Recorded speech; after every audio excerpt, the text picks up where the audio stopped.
¿Qué tal? Bienvenidos. En este vídeo me gustaría tratar un asunto que me parece muy interesante, como es qué significa en filosofía un problema.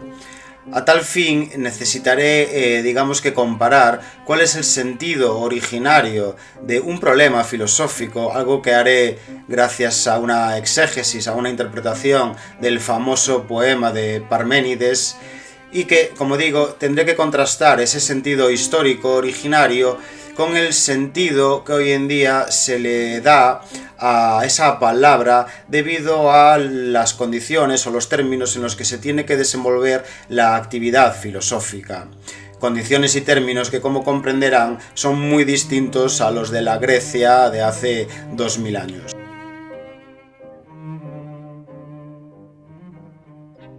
Hoy en día la filosofía se hace fundamentalmente en la universidad, y la universidad es una institución que tiene como misión histórica moderna el dotar a la población de una nación de las suficientes capacidades profesionales como para competir en términos internacionales.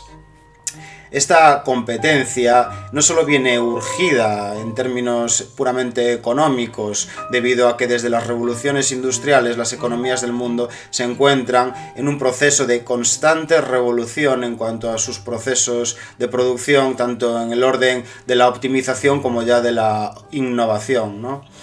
También en términos políticos, el hecho de que una nación sea más o menos fuerte implica una mayor o una menor independencia, lo cual redunda en que todas las fuerzas del saber se orienten hacia esta clase de competencia.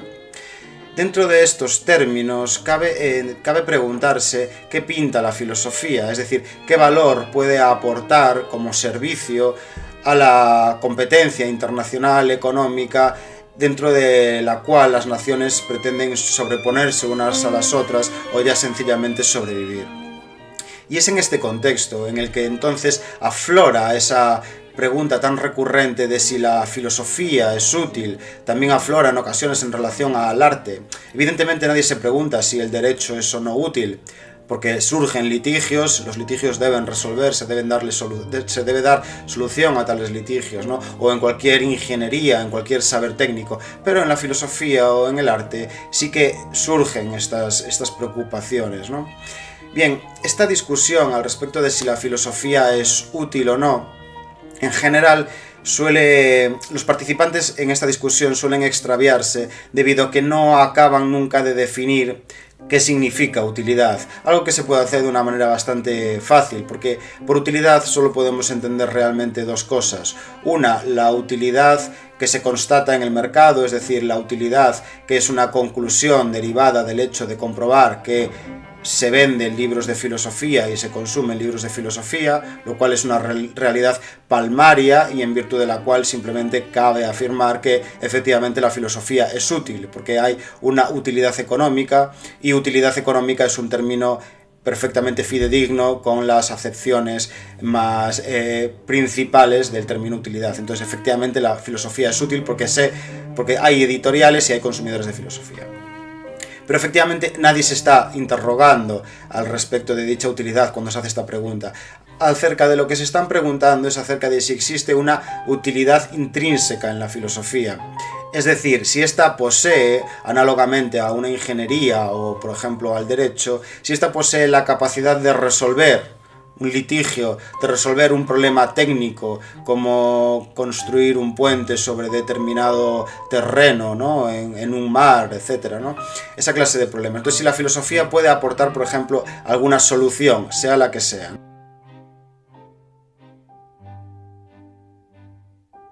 La cuestión, claro está, es: ¿aportó la filosofía en su origen histórico alguna clase de utilidad, alguna clase de respuesta a algún problema?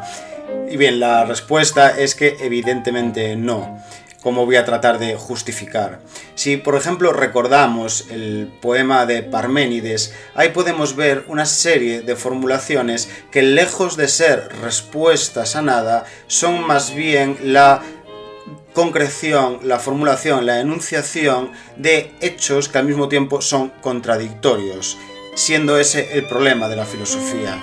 La constatación de que existe un fenómeno dado en la realidad que no tiene ninguna salida lógica, pero que por otro lado se da en esos términos de aporía, de no poseer ninguna clase de consistencia lógica.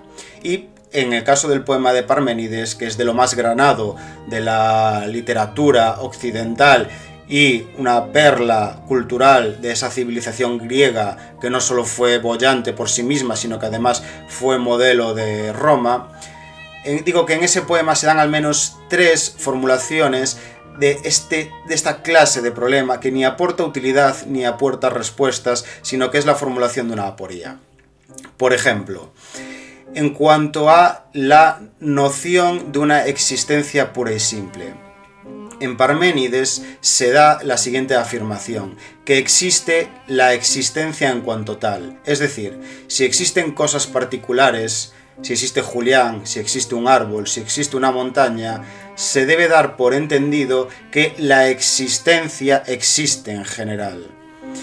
Ahora bien, si la existencia existe en general, ella se justifica a sí misma, es decir, se entiende que la existencia en general es necesaria, pues es la base de que existan cosas particulares. Pero no a la inversa, ninguna cosa particular queda ella misma justificada por el hecho de que la existencia exista, es decir, que ni Julián, ni un árbol, ni una montaña quedan en su existencia justificados porque exista una noción de existencia en general. Que por lo tanto una existencia, una noción de existencia simple y en general, aun siendo la verdadera existencia, pues es la que se justifica a sí misma y es necesaria, es la más oculta al testimonio humano, a la experiencia humana. Es decir, que la verdad, la existencia verdadera, es al mismo tiempo la más oculta a la experiencia humana.